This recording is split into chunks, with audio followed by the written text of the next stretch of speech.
Good morning, good afternoon, everyone. Welcome to the Central Asia seminar on Dodgy dealers from Central Asia and their enablers in the West. My name is Sébastien Pérouse. I'm the director of the Central Asia program at George Washington University.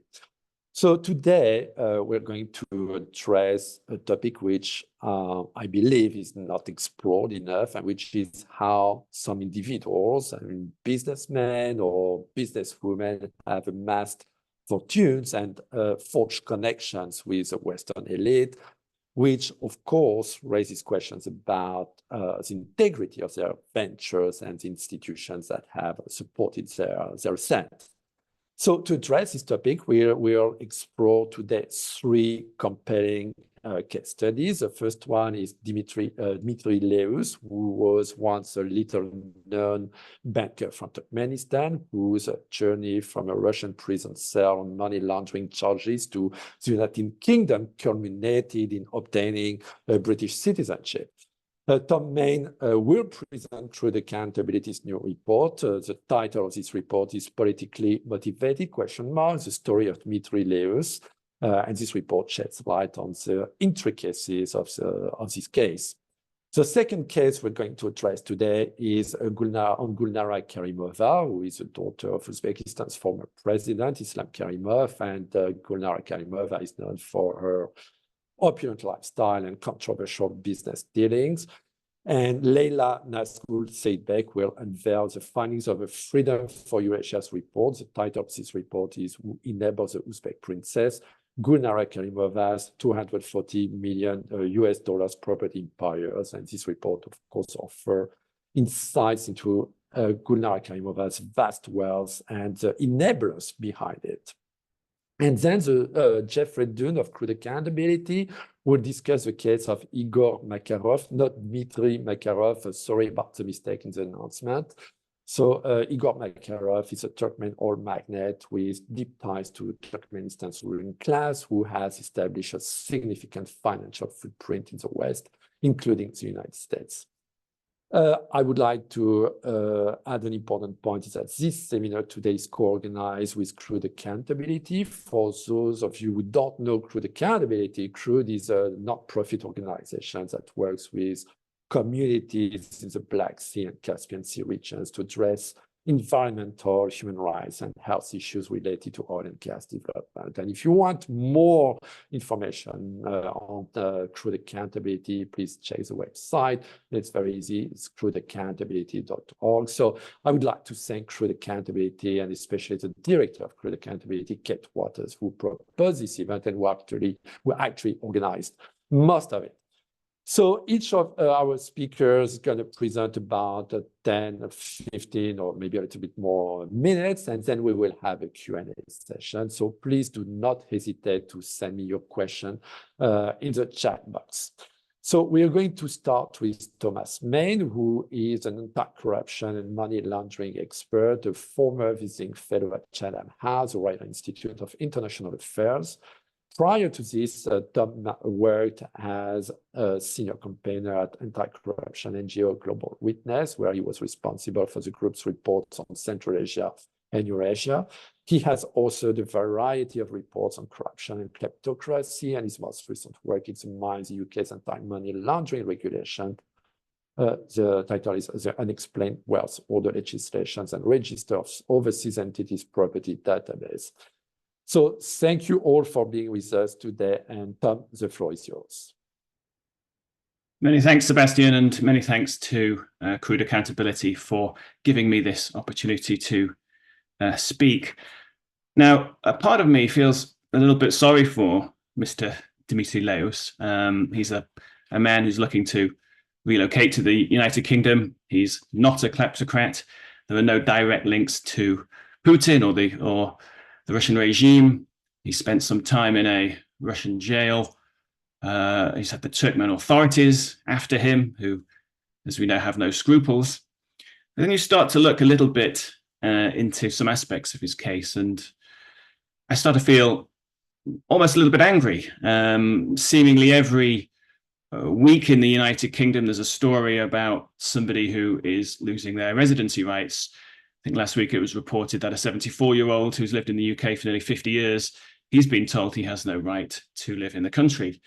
Yet Leus's case shows us that if you have the money, even if there are question marks over the origins of that money, you can employ various enablers, lawyers, reputation managers, and what have you, to get you here. And when you're here, you can start donating, as Leus did, to political parties.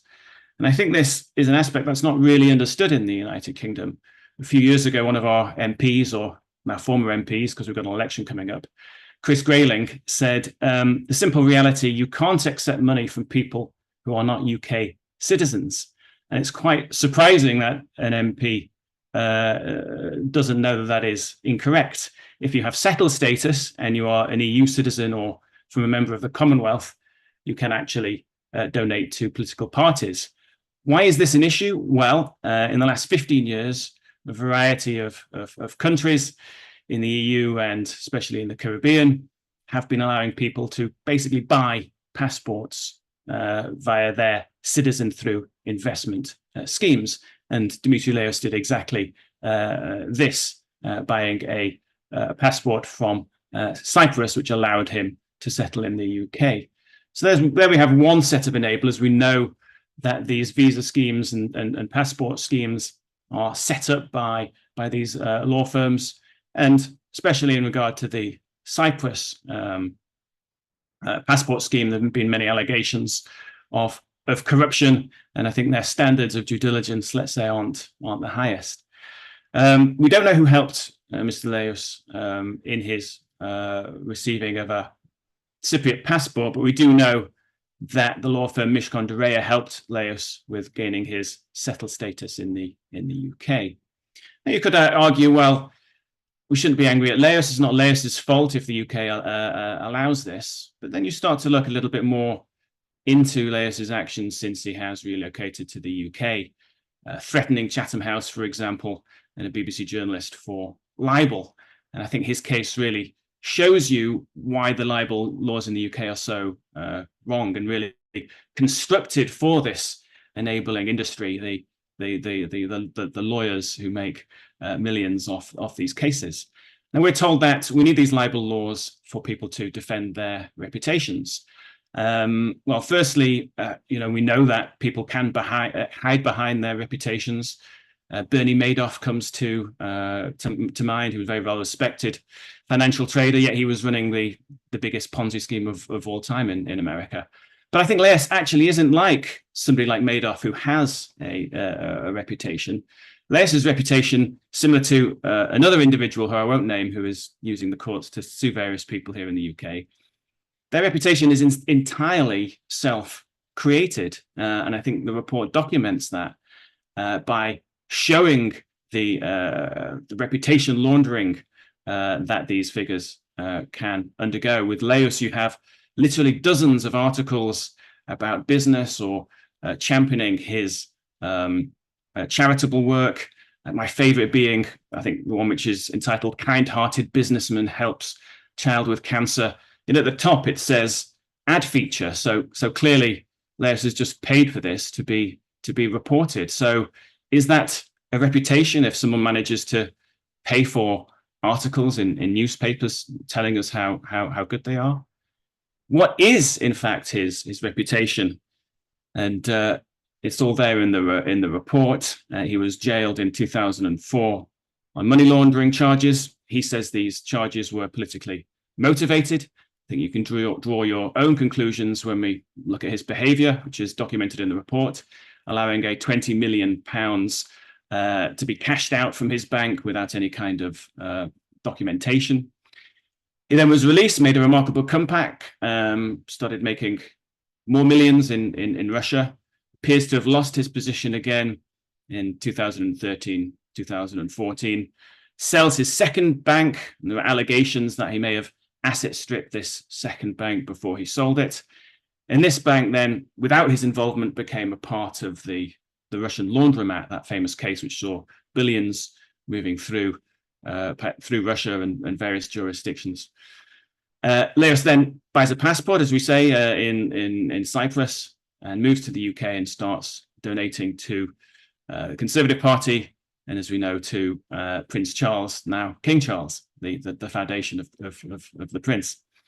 There's no record whatsoever of any charity work that he did when he was in Russia. The report mentions that he paid for the building of a church in Moscow. That, to me, sounds like the kind of thing that would be requested and not done out of the goodness of one's own heart, possibly. And in fact, the charity only starts when people in the UK, the enablers, the lawyers, the reputation managers, start to tell him it would be useful for him to do some charity. And again, we see the enablers step in. Mishcon de Rey again helped Leus convert one of his companies to a charitable foundation. So the charity appears to be completely self-interested.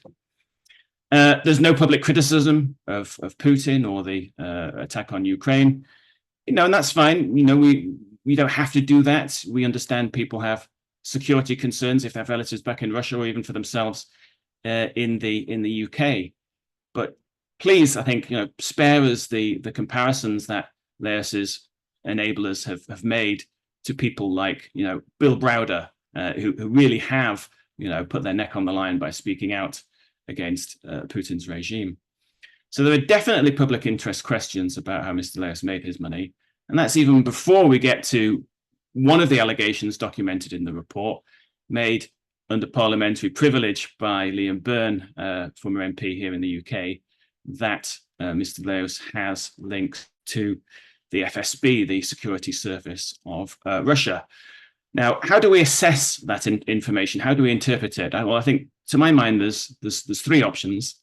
Firstly, it could be wrong, and there is no other evidence in the public domain which corroborates what Mr. Byrne said, and indeed, Leus has vehemently denied those accusations.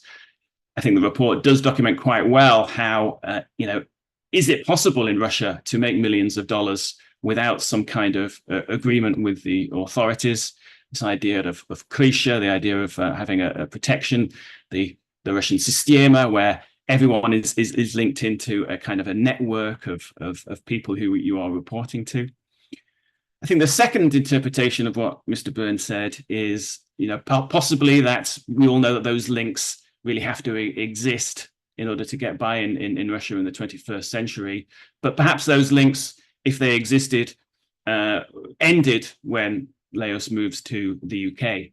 If that's the case, then his payments, donations to Prince Charles Foundation and to the Conservative Party look a little bit more just like kind of self-interest. Once a Russian businessman, always a Russian businessman, he probably thinks that those payments can't help his quest to gain British citizenship. Yet if, and this is a third option, those alleged links come with him to the UK, then those payments, those donations to Prince Charles Foundation and to the Conservative Party start to take on a little bit of a different characteristic. Now, despite this, and this is one of the key findings of the report, Mr. Leus has, in the last year or so, received UK citizenship. As far as we know, the fifth citizenship he has had in his life. Obviously, that raises a big question of what were the UK's authorities' visibility on Mr. Leus, and how did they satisfy themselves that these alleged links to the FSB did not exist? And of course, we don't know that. And I think it's important to say that, again, Mr. Leus has denied those links. But what was quite interesting when those reports were made is that Leus's explanation was actually quite weak. He said, well, nobody with those links would be jailed and poisoned in jail, as Leus says he was. But clearly, if those links exist, it's a reference to after he came out of jail, where he had a successful 10-year career, even having been put in jail. And perhaps those alleged links were representative of some deal he had to make to get out of jail. And that's indeed what Mr. Burns said under parliamentary privilege. But it's very unclear, because obviously we don't know the true situation, and we don't know what kind of information the UK authorities have on Mr. Leus, but we do know that he has received citizenship. And I think that's why a report such as this is so important. There are only a couple of dozen oligarchs. We know who they are. We know their names. Most of them have been sanctioned. Leus is not an oligarch, but he is one of, I would say, hundreds of people who we have allowed to live in the country and, like Leus, in some cases, gain citizenship. And yet we know very little about them. And we have to ask ourselves the implications of allowing that to happen. So I'm going to leave it there and look forward to the discussion and the presentations of the other speakers. Thank you. Thank you very much, Tom. So let's move to our second speaker, Leila Nazgul Seiitbek, who is an exiled lawyer and anti-corruption and human rights advocate from the Kyrgyz Republic, who was granted asylum in Austria in 2021. Leila is a chairwoman of Freedom for Eurasia, which documents and reports on human rights and corruption abuses in the former Soviet republics of Eastern Europe and Central Asia. Leila, the floor is yours. Hello, everyone, and big thanks to Crude Accountability for organizing today's event, and to George Washington University and Sebastian for hosting it, to discuss a pressing issue that affects us all, the scourge of kleptocrats and their enablers who facilitate their kleptocratic practices.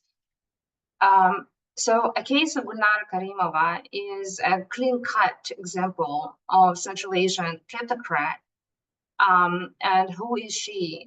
For those who are less familiar with her, she is the daughter of Uzbekistan's first president, who ruled over Uzbekistan for 25 years until his death in 2016. She was a prominent figure, known for her extravagant lifestyle. She cultivated a public image of a businesswoman.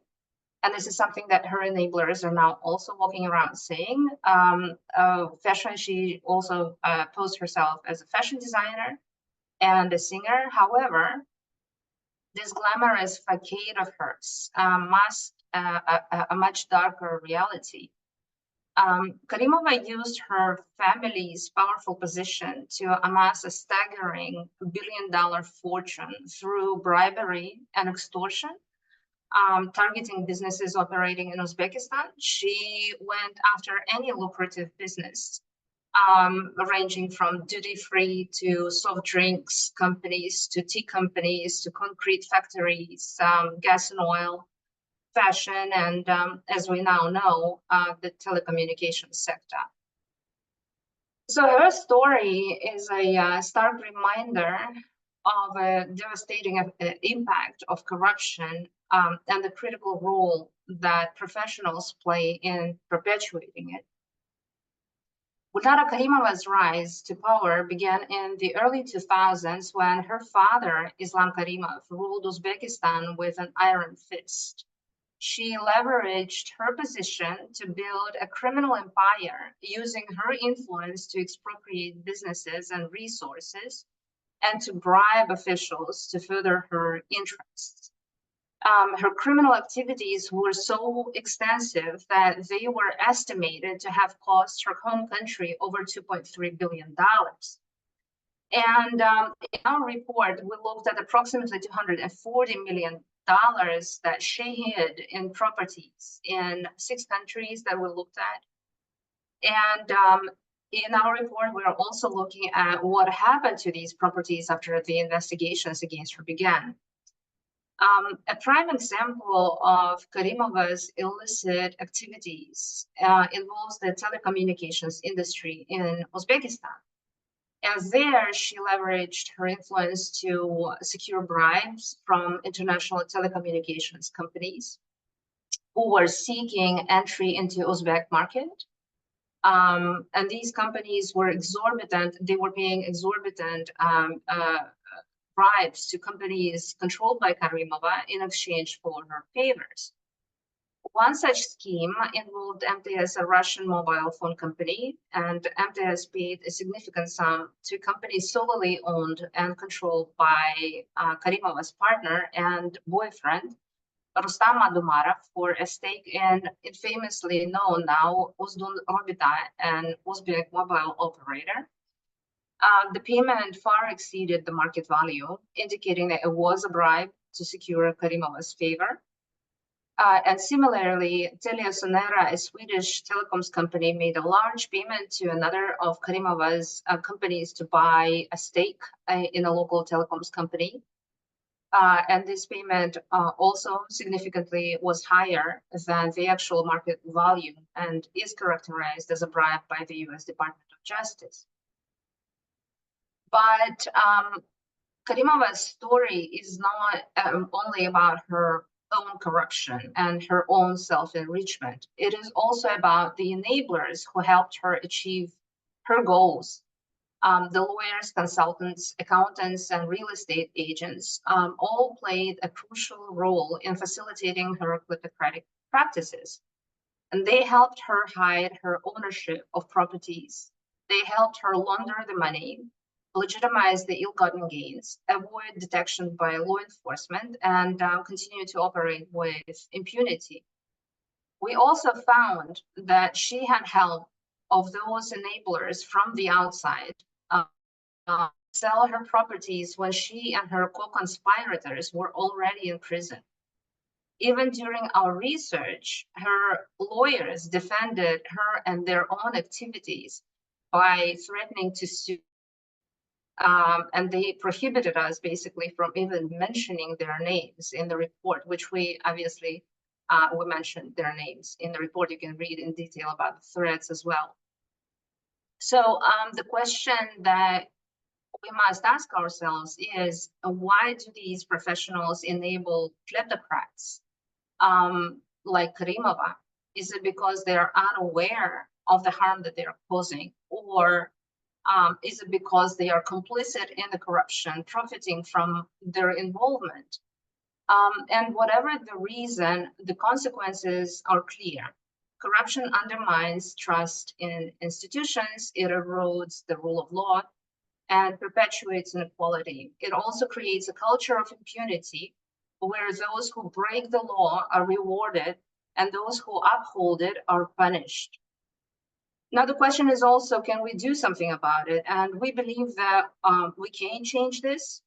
We also provide these recommendations in our report. We can take action against kleptocrats like Karimova in a timely manner, and against those who enable these kleptocrats. We can pass laws that require transparency in property ownership and financial transactions. We can increase penalties for those who facilitate corruption, and ensure that these laws are properly implemented. And we can uphold those accountable. We can hold the people who break the law accountable. The UK in particular, as we have also pointed out in our report, has a critical role to play in this fight. Karimova's criminal network extended its reach to the UK using the country's financial system and corporate structures to launder illicit funds. She owned multiple properties in the UK, purchased through a complex web of offshore companies, registered in British Virgin Islands also. She also maintained UK registered companies with her associates as directors or proxies to further obscure her involvement and facilitate the flow of corrupt money. The country has a long history of being a haven for dirty money and very popular among Central Asian kleptocrats. And it is essential that it takes concrete steps to address this issue. The recent passage of a Registration of Overseas Entities Act is a step in the right direction, but we believe that more needs to be done. So research into Karimova has also demonstrated the lack of understanding in the West of the parallel political power structures that exist in Central Asian kleptocracies. There is a lack of understanding of how family members of government officials conduct their kleptocratic business. The outcome of this lack of understanding is, for example, the failure by the prosecution in Switzerland and Sweden to prove that Karimova has actually indeed was bribed. The argument of the defense was that she didn't hold any official office and therefore could not have been bribed. So they're arguing that if she could not have been bribed due to lack of an official post, there is no predicate crime. And if there is no predicate crime, there is no basis for the confiscation of her assets. The case of Karimova also underscores the urgent need for a concerted global effort to combat kleptocracy. And it is important for safeguarding democracy also in the West. It is important for the global security because kleptocracy fuels instability and conflict. It is important for protecting human rights because kleptocracy always goes hand in hand with human rights abuses. We have seen it in our research as well. So we must also recognize that corruption is not just a problem for the countries where it occurs. It is a global issue that affects us all. It is essential that we work together across borders and sectors to combat corruption and to promote transparency and accountability. What also our report emphasizes is that it is important to strengthen legislation, to close the loopholes that allow kleptocrats and their enablers to exploit Western systems, which we even see in this clean-cut case of Gulnara Karimova. It's important to enhance enforcement. We see, unfortunately, too little appetite to investigate and prosecute those involved in kleptocracy and those who are facilitating kleptocracy. And international cooperation is also very important. That would include the sharing of information and coordinating efforts across borders to effectively combat kleptocracy. I think it's important to remember that turning a blind eye to kleptocracy is not a viable option. It emboldens kleptocrats and other corrupt actors and their enablers.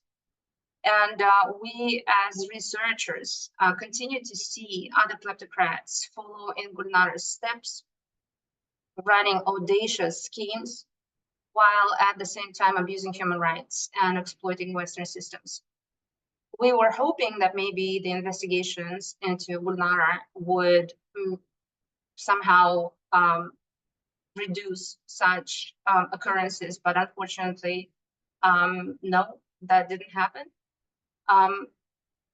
The corruption, of course, perpetuates a culture of impunity, and it undermines the foundations of democratic societies in the West also. I also want to remind that appeasement of kleptocrats is not a good solution, and we see it from the Russian example. I also want to point out that being afraid to lose kleptocrats as allies is really a silly idea. It's an illusion because kleptocrats are not allies to the democratic countries. They are not capable of honest democratic reforms. So I would call on the decision makers to not believe in their lies about democratic reforms, as it conflicts with the very idea of their existence. And their only goal is to exploit democratic systems for their own devices. In conclusion, I want to say that Gulnara Karimova's story is a powerful reminder of the devastating effect of kleptocracy and the critical role that the professionals play in perpetuating it. We have really no time to waste and drag our feet. We must take action against the kleptocrats and those who enable them if we want our children to live in a just and equitable society. Thank you. Thank you very much, Leila. So our third speaker is Jeffrey Dunn, who is a research coordinator for Crude Accountability. Jeffrey works on corruption issues with the oil and natural gas sectors including in Azerbaijan, Kazakhstan, and Turkmenistan. Jeff, the floor is yours.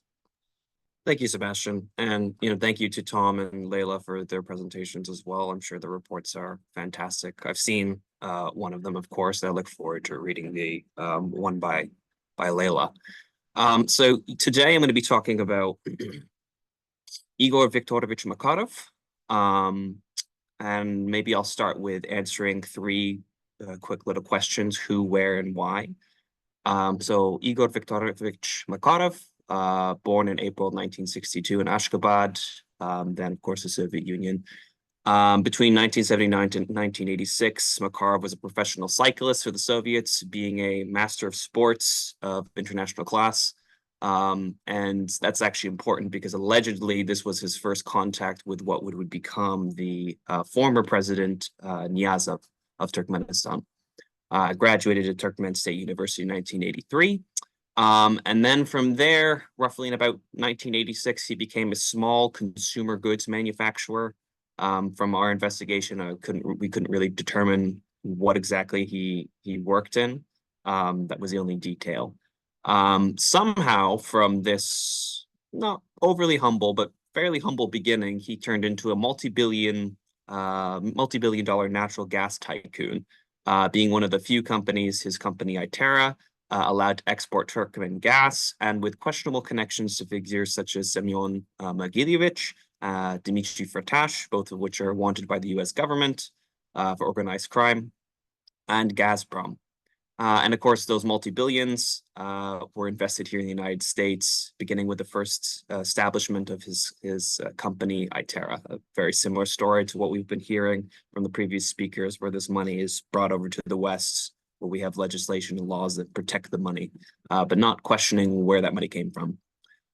So as with regards to where, Mr. Makarov's activities primarily revolve around the United States, Turkmenistan, Ukraine, and Russia. I'll be focusing on those. I do also know that he was involved in I believe the oil sector in Canada. I don't know a lot of the details regarding that. I do know that he was sanctioned by the Canadian government, and I'll talk about that a little bit later. And then why? So why did Crude Accountability, why did we decide to look into Mr. Makarov? Well, we had already known about his activities in Turkmenistan for a while. We had known about his connections to both Niyazov and particularly to the former president Gurbanguly Berdimuhamedov, father of current president of Turkmenistan, Sadar Berdimuhamedov. We knew about his lavish gifts that he gave to Mr. Gurbanguly, as well as his lobbying efforts to try to get, let's say, deeper involved in Turkmenistan's oil and natural gas sector. So we sort of had that backdrop. And then the second piece of it was the start of the war in Ukraine. This investigation started about 2 years ago when the war started. My director approached me and talked to me about this individual and just said, can we find out a little bit more about him, and maybe we can get somewhere with sanctions on him. And as I said, that wasn't completely in vain. We did find during the investigation that he was sanctioned by the Canadian government. Their particular reasoning that they cited was for his involvement in the war. But I'll get into that a little bit later. So maybe we'll start with the story here.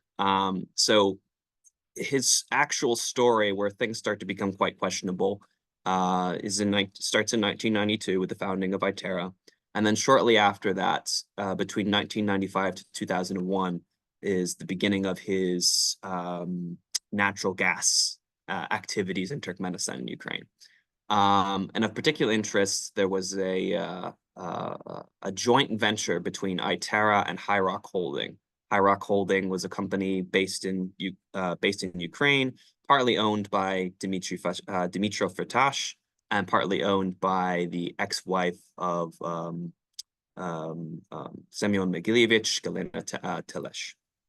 And basically, what this was High Rock Holding would provide food goods to a company called Amrania Trading, Amarania Trading would provide or would sell those food goods to the Turkmen governments. I believe there was a shortage at the time. And then the Turkmen government would repay Amarania Trading by selling gas and oil to Itera. And then Itera would resell that gas and oil in order to pay proceeds back to High Rock Holding. That was the, I guess, initial idea, that the trading scheme going on. And like I said, this deal involved two people that were wanted by later wanted by the U.S. government for their involvement in organized crime. How we know that primarily is because of testimony by Dmitry Firtash himself. He then speaking to Ambassador Taylor about his activities in Ukraine a few years later. So that was the beginning of Makarov's activities in Turkmenistan. At the same time, he also started his activities in Russia, which I find to be a lot more questionable. Most of this information was actually discovered by Bill Browder during his investigation. So between 1997 to about 2000, Itera, Mr. Makarov, developed this very overly friendly, I would say, relationship with Gazprom, one that almost exclusively benefited Itera. And I have a few examples here. So basically, Itera is given millions of dollars, probably actually billions of dollars worth of assets by Gazprom, sometimes for completely free. Sometimes a vague promise was required, like Itera would eventually invest in a particular project later down the line. Or in one particular case, a billion-dollar project was sold to Itera for as little as $1,200. So 1998, 1999, Itera acquired 49% in a joint venture between Itera and Gazprom that controlled 381 billion cubic meters of natural gas reserves. And then the next year, Itera acquired another 32% of the venture from Gazprom, again for only $1,200. The venture had an estimated value of 1.7 billion at the time. So, you know, do the math there, 32% of 1.7 billion. It's definitely not $1,200. In 1997 to 2000, Gazprom was owed back taxes to Yamal-Nenets, the Yamal-Nenets region. So instead of selling off gas and paying back those taxes directly, which they definitely could have done, as Bill Browder states in his own investigation, Gazprom gave the gas to the Yamal-Nenets government, who then commissioned Itera to receive the gas and then sell the gas at market value, which the reported value of the gas was about 5.8 billion. So again, a deal where Gazprom is basically getting nothing, arguably giving away, and Itera is raking in billions of dollars. 1999, Gazprom negotiated on behalf of Itera, actually, in Turkmenistan, to have Itera receive Turkmen gas at a lower value, $35.4 per 1,000 cubic meters. And then Itera would resell the gas to Gazprom at almost $10 more, raking in $87 million in profit. This just makes no sense, makes absolutely no sense. Why Gazprom would do this, but it just highlights this, like I said, overly friendly relationship between Gazprom and Itera, where Itera is almost parasitic in a way, and it's raking in billions of dollars while Gazprom is losing money. Two other gifts after that were received: 35% of the Belarusian gas market, which was about 500 million per year, and the acquisition of another company from Gazprom, which was roughly between 247 to 896 million dollars. So this all goes on till about 2000, and then there's what I would call the post-2000 collapse.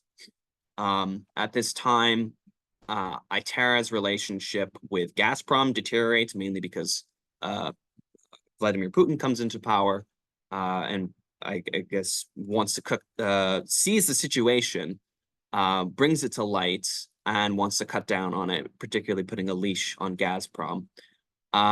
Also, Mr. Makarov's relationship with Mr. Firtash and the previous venture with High Rock Holding also starts to fail. Essentially, Mr. Makarov allegedly isn't able to produce the proceeds from their venture.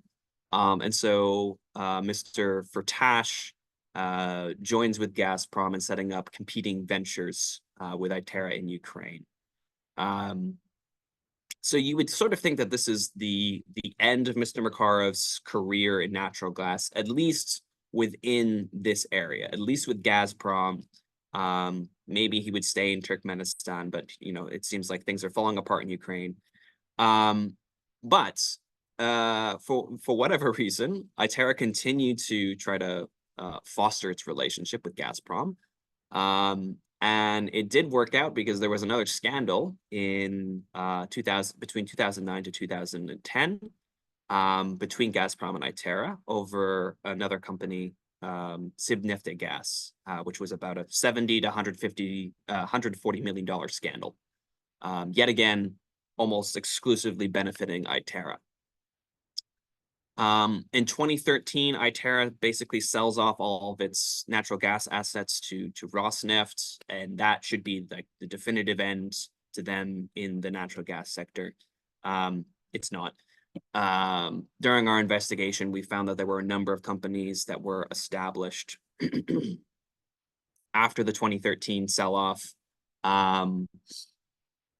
that continue to operate both within Turkmenistan and Ukraine. And Russia, all within the natural gas sector.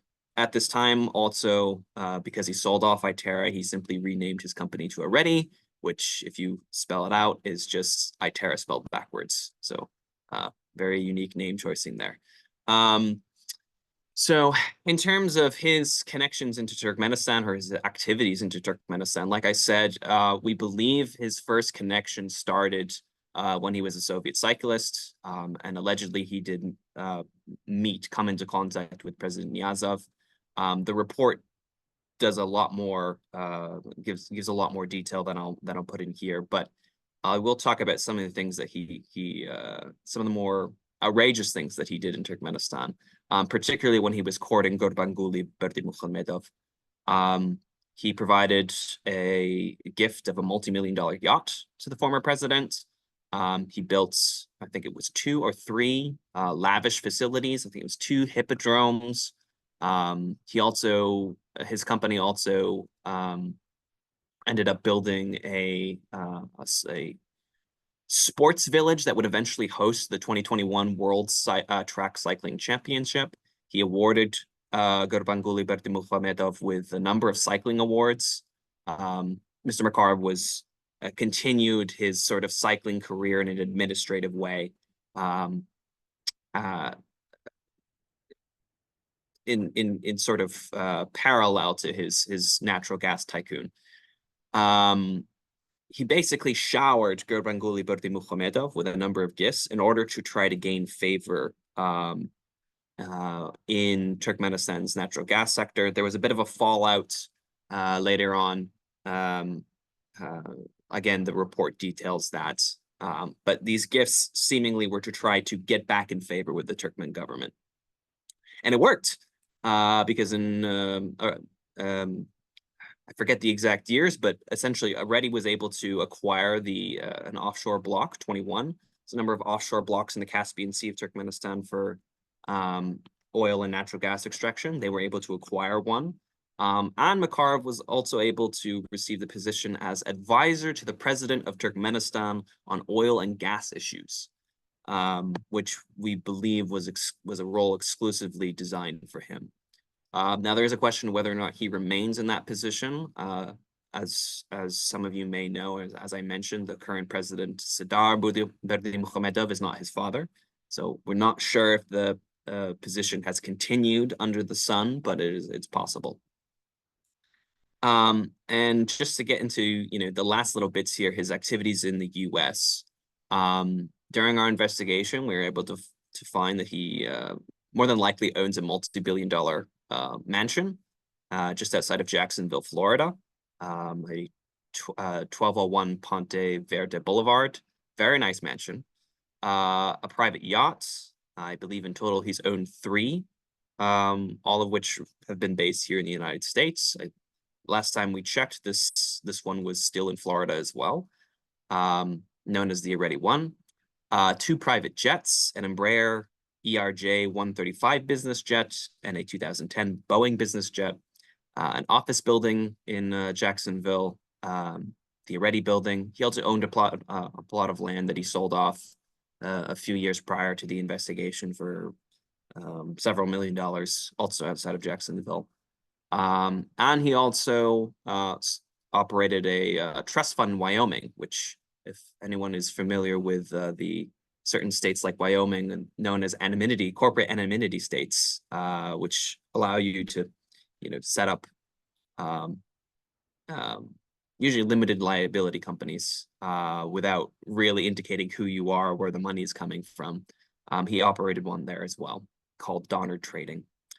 And additionally, he lobbied the State Department via a Watson and Company from 2017 to 2020, who, just as a little tidbit, also happened to end up being in a business venture to get Turkmen gas across the Caspian Sea. Interesting connection. So like I said, the backdrop of this was the Ukraine war. We wanted to know more about Mr. Makarov, whether or not we could get sanctions against him. And like I said, that wasn't, out of the ballpark of possibilities. Mr. Makarov was sanctioned by Canada, Australia, New Zealand, and the United Kingdom, all citing his connection to the war in Ukraine, more than likely his connections to Gazprom and the natural gas sector. And as I pointed out, his company already still operates companies within the natural gas sector in Russia today. He, however, was unsanctioned by the United Kingdom, I believe, earlier this year, it might have been late last year, citing that he was no longer a Russian citizen. Essentially, he had gained citizenship in Cyprus, bringing back that connection there. And this whole time was not sanctioned by the U.S. government, despite these being very close U.S. intelligence allies, despite having millions of dollars worth of assets here in the United States. There was no move by the U.S. government to sanction him. Our own submission was, it's sitting somewhere on someone's desk. So we don't know why that happened. We can make speculations. But yeah, maybe I'll leave that there. We don't have the report out on Mr. Makarov just yet. It will be out shortly. Thank you so much, Jeff. And thank you already for providing such fascinating findings, I should say, especially on cases that, as I was saying in my intro remarks, are really insufficiently known. So let me ask the first question, the question on methodology, which is our question for all of you. You all work on a very sensitive and I should say really uneasy topic. So could you say a few words on how you conducted your research and especially what challenges you encountered while researching, Leus, Karimova, or Makarov stories, and actually how did you overcome such challenges? Should I go first, Sebastian? Sure, of course. Well, there's a lot to unpack in those great presentations. I'd like to get into some of that as well. But just on the question of methodology, it's what you would expect. With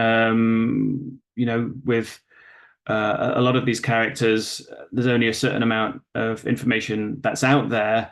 With someone like Gulnara, there's a lot written, but when you go, to figures who are not very well known, like Leus, there is not that much information. And trying to get documents that can prove certain facts can be very difficult. I think I touched on it earlier. With the UK, there's always the threat of libel laws hanging over you, and that makes you very circumspect about communicating about this stuff. And it's kind of a weird situation because you almost feel like you're kind of in the Soviet Union, where you're having to kind of encrypt all your messages, and it's but we're not worried about the Kremlin. We're worried about lawyers in London. It seems to be the wrong way around. Thank you, thank you, Tom. Leila, Jeff, do you want to add anything? Well, we mostly, of course, look at the information available in the open source. We sometimes also get our hands on maybe some leaked documents, but that really doesn't happen very often, unfortunately. Yeah, we look into, particularly for the Karimova report, we looked at the registries of various countries to corroborate the ownership. It was quite difficult to look at things in Russia, and especially in Crimea, because after the war, it seems to be very difficult to get any access to the registry documentation. So on that side of things, concerning her properties in Russia, there we had some difficulties on confirming the information that we've been getting. It was also very difficult to get information out of Uzbekistan, of course. But that's kind of clear why Uzbekistan was really never a place where it's easy to access any sort of information. We also, of course, being responsible researchers, we sent emails to the people whose names we've came across during our research with our questions, and some answered, some didn't answer, and some answered with threats. So there. Yeah, I guess I'll pick it up from there as well. Sorry, I didn't mean to cut you off, Sebastian. No, that's fine. Very similar to Leila, a lot of the investigation into Mr. Makarov was primarily through open source. A lot of part of it was stitching together other investigations. Like I mentioned, Bill Browder had done his own investigation on the Itera-Gazprom relationship. There had been investigations into Mr. Makarov's activities in Wyoming through OCCRP, and et cetera. Other smaller investigations were extremely helpful in sort of piecing things together. Also, like Leila mentioned, a lot of back and forth checking with different company registries, a lot of looking into registries in the United Kingdom and Cyprus, in Russia, trying to sort of corroborate information about locations. Even little tidbits, the funny thing about people like this is that a lot of times they like to flaunt their wealth, and they like to show how wealthy they are, their assets. So sometimes you can find some interesting information when it comes to what's the word I'm looking for? Just little tidbits online that talk about, like, oh, look at my great mansion. Oh, look at my great, yacht. Tabloids. There we go. That's the word I'm looking for. There's sometimes little bits of information you can find in tabloids that you can then follow through, dig deeper into, and you can get an idea of the sort of assets that this person has. So those were useful in the investigation as well. Thank you, Jeffrey. So there's a question for Tom, but Leila and Jeff, please feel free to add if you want. So Tom, the question is, could you talk more about the role of Western PR agencies in the case of Leus and in similar cases? How do these agencies operate, and what kind of services do they offer?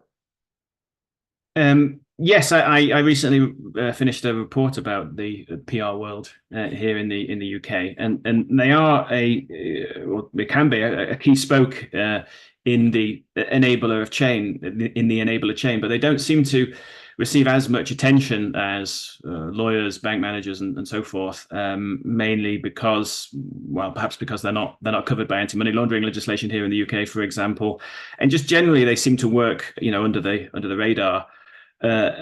You can obviously see what kind of things they're offering. They'll clean up your Wikipedia page. They'll put puff pieces out there extolling the person's virtues. They'll try and suppress negative articles.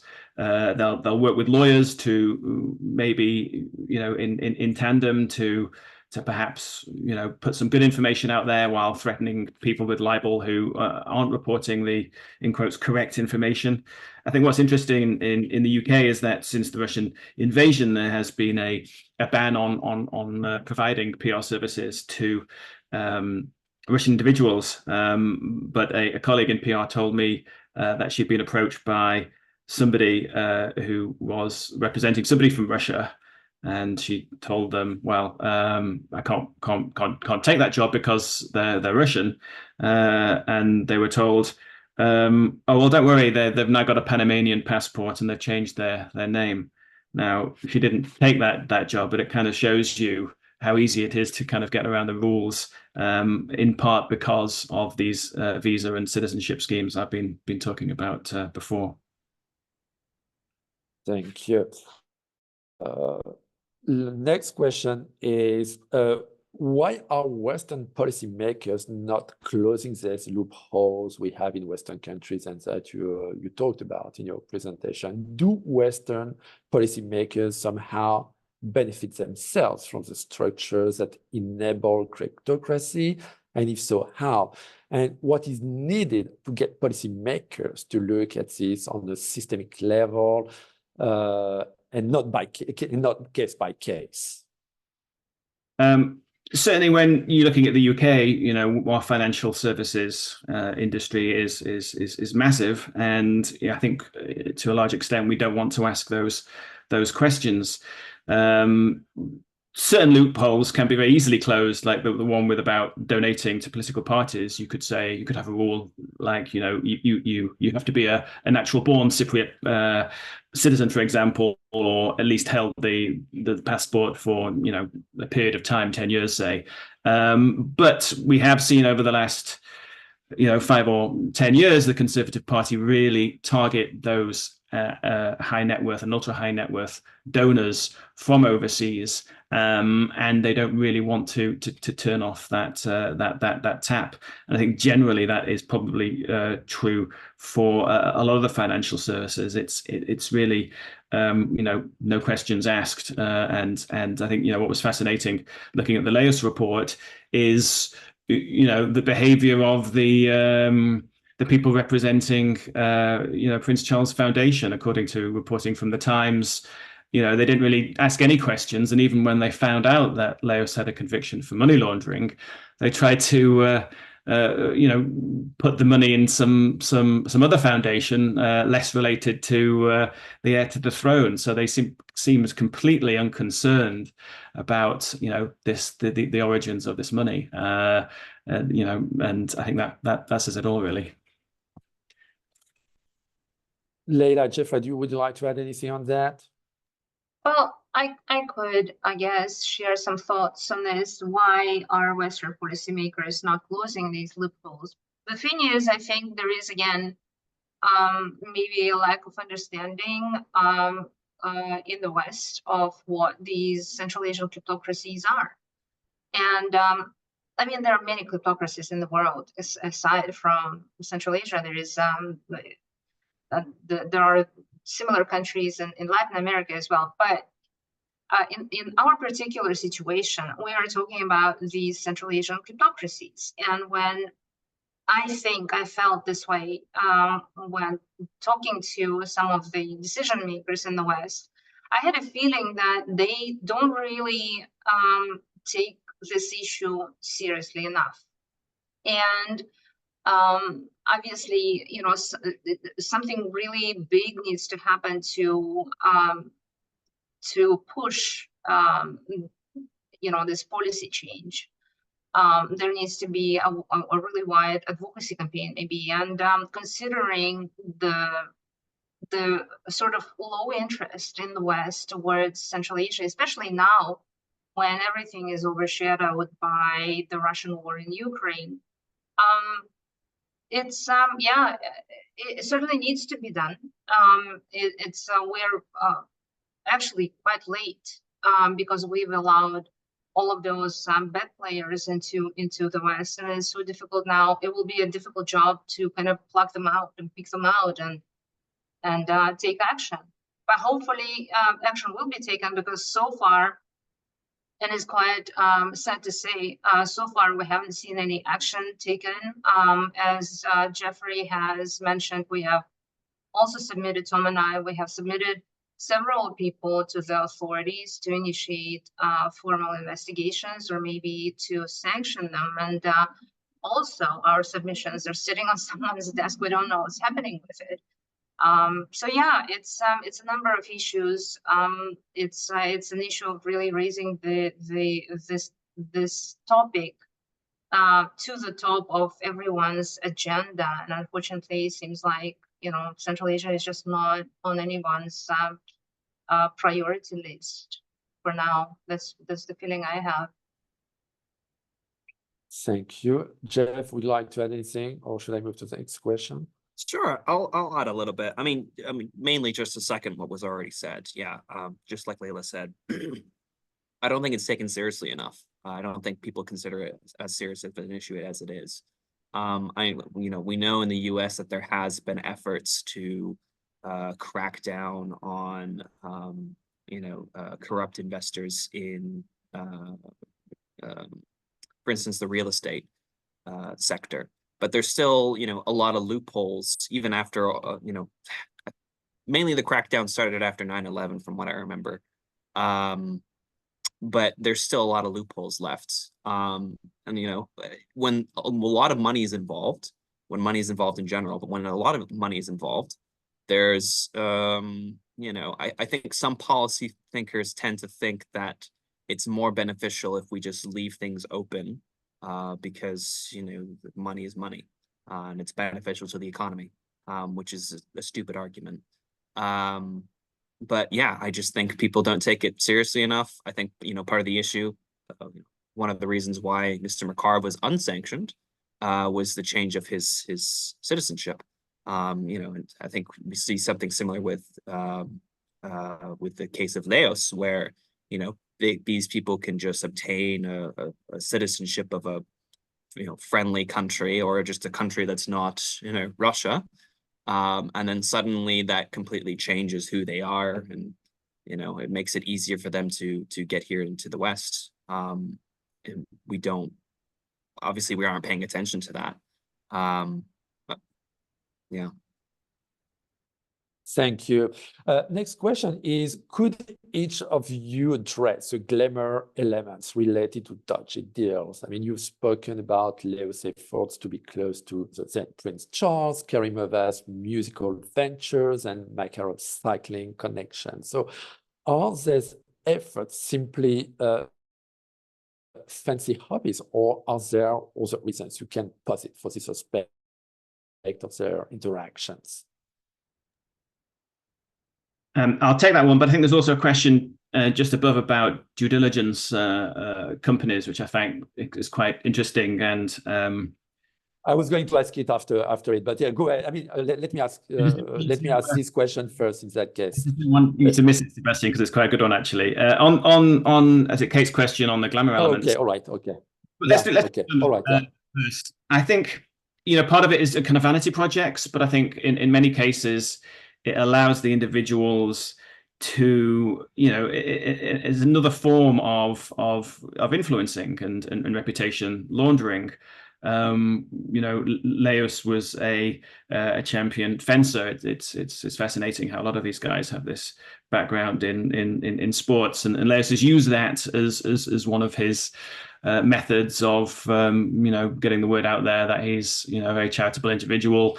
Not just donating to hospitals, but also to sports clubs. It's a way in through the door. If you start to talk to people about sports and hospitals, you're more likely to be listened. With Gulnara, with the jewelry and singing career, I think it probably was just much more to do with her massive ego. Leila, Jeffrey? Yeah, I think she was just seeking attention, and she really did have this. It seems like this belief that she's this huge star and so talented and so beautiful, and these people, the kleptocrats, they are always surrounded by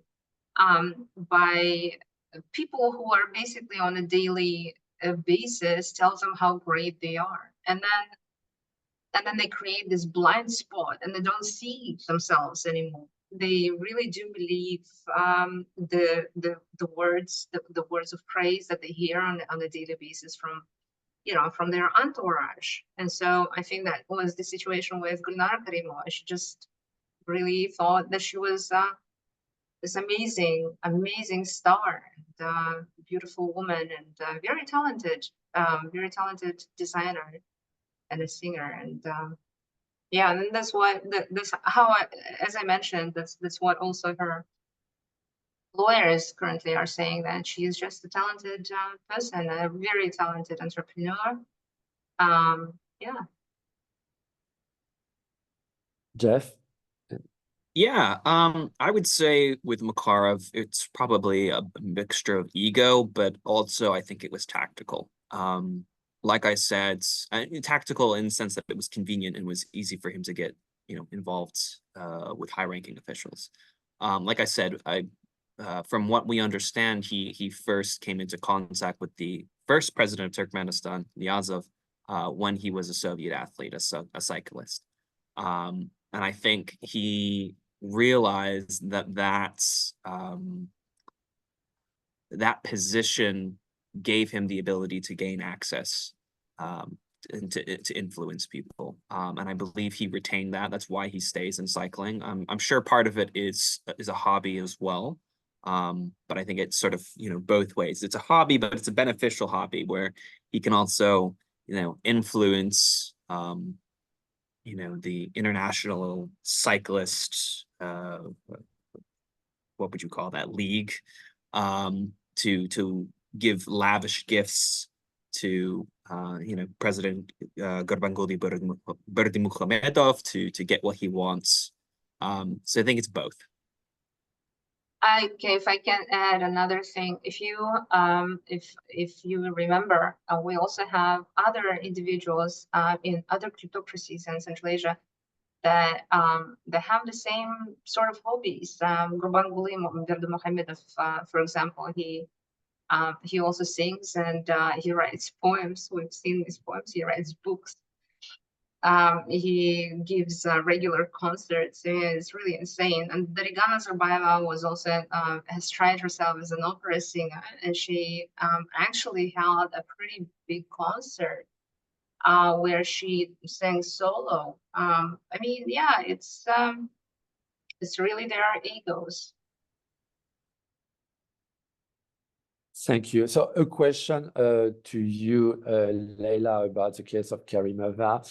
And the question is, how the investigation to Karimova has affected her public reputation, if at all? And Gulnara Karimova was able to leverage her position as Karimov's daughter in order to gain her connections and foster her perception as a businesswoman.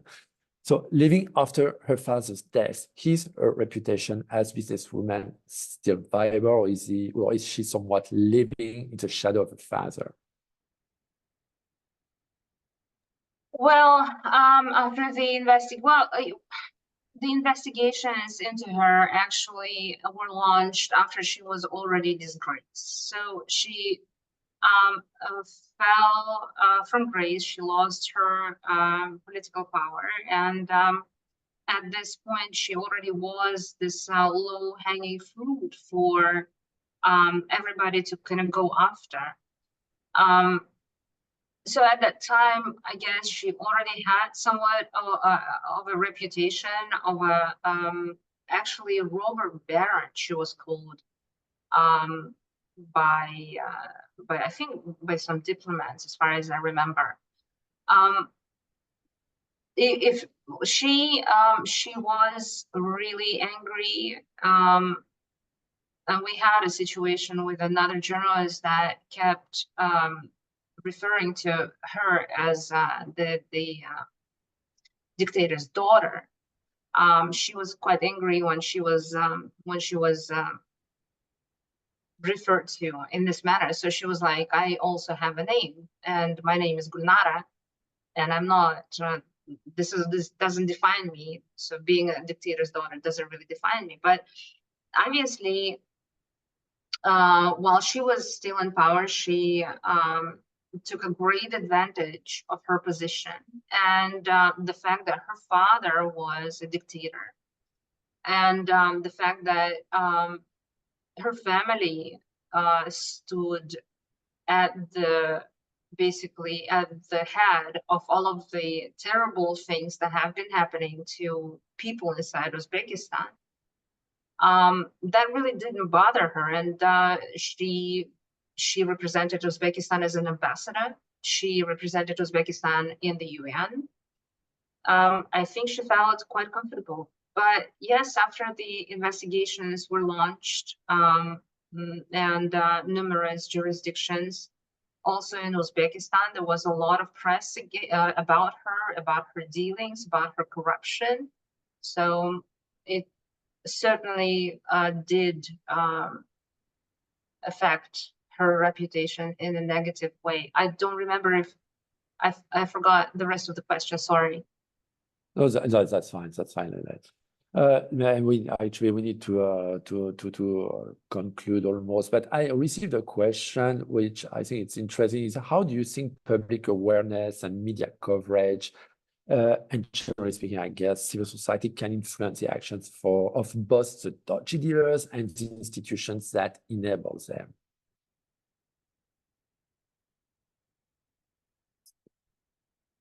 Anyone wants to respond to that? Sebastian, if I may, I might just do my last 2 minutes on the other questions, and I'll let the other two speakers with that one. I think what's been fascinating with this conversation is that the three people we have are very different. You know, you have Gulnara, who's definitely a kleptocrat. You have Makarov, who is, you know, you would describe as a regime-linked business figure, or at least certainly in the past. And then you have Leus, who's much further down the food chain, but still with questions over how did he, succeed in Russia for the time he did. And that's, I think, interesting, because when you come to the question of the due diligence companies, when you have, both Gulnara and Leus could claim that they are victims of politically motivated attacks in their country, but that doesn't necessarily mean that they are themselves clean. So this gives, I think, the due diligence companies, certainly in London, which is basically like the Wild West, though unregulated, that kind of chink which allows them to present their client's case in a favourable light. I think there are reputable due diligence companies who will get a report, they don't know who the client is, and they'll do an independent assessment. But I think far too often it's clear who the client is, it's clear what kind of report the client wants, and you will find a company who will come up with a report that is beneficial for the client, and then that report is then used to open bank accounts, to clear the person's name, as Leus has done with his due diligence report. So I think it is a world that needs further examination, the due diligence world. Thank you. So yes, indeed, we're getting to the end of this event. I will give a chance to Leila and Jeffrey to give maybe some concluding remarks and maybe some recommendations. I know, Leila, that in your presentation you already talked about some recommendations, but maybe with one specific question. I don't know if you can answer that, but what, in your view, what would be the most significant policy changes needed to prevent individuals with questionable backgrounds from exploiting Western financial and legal system? In any case, you're welcome to give any kind of recommendations that you would find useful. Leila, do you want to start? Well, my real big wish at this point is to see some more action towards the Central Asian kleptocrats in the West. And I do understand their unwillingness to go after these kleptocrats because we've seen a few cases tried and lost, and they failed tremendously, unfortunately. Again, I think in large part due to lack of understanding of the structures in Central Asia and how these kleptocrats run and work, and basically, you know, the prosecution, the investigators, I guess just need to be trained. They need the experience, knowledge, and skills to even, you know, something as simple as Googling names of the perpetrators that they're investigating, and Googling them in Cyrillic would be also very helpful. And that is something that we saw not being done in the past. So yeah, my hope is that there will be some more appetite to go after these corrupt dealers and after the people that have been helping them to do their business in the West. It's quite shocking to see, as Tom has mentioned, it's shocking to see how kleptocrats are enjoying limitless possibilities in the West, also getting not only getting the asylum, but also getting the passports in the countries here. And here we sit, the dissidents that are fighting for democracy and transparency in our countries, unable to even get a visa to the US or to the UK, or even we're struggling even with simple things like that, while these people are buying citizenships and nobody is asking any questions. So yeah, I really hope that this will change in the nearest future. Thank you, Jeff. Some concluding remarks. Sure. I'm not sure I can provide concrete policy changes. I don't think that's. Don't think I have enough experience to do that. But I guess what I would say is, you know, going back to what we were saying earlier, like we need to start taking this a lot more seriously. Policymakers need to start taking this a lot more seriously. You know, there needs to be, I guess, again, just a second what Leila was saying, there needs to be maybe like contextual background education.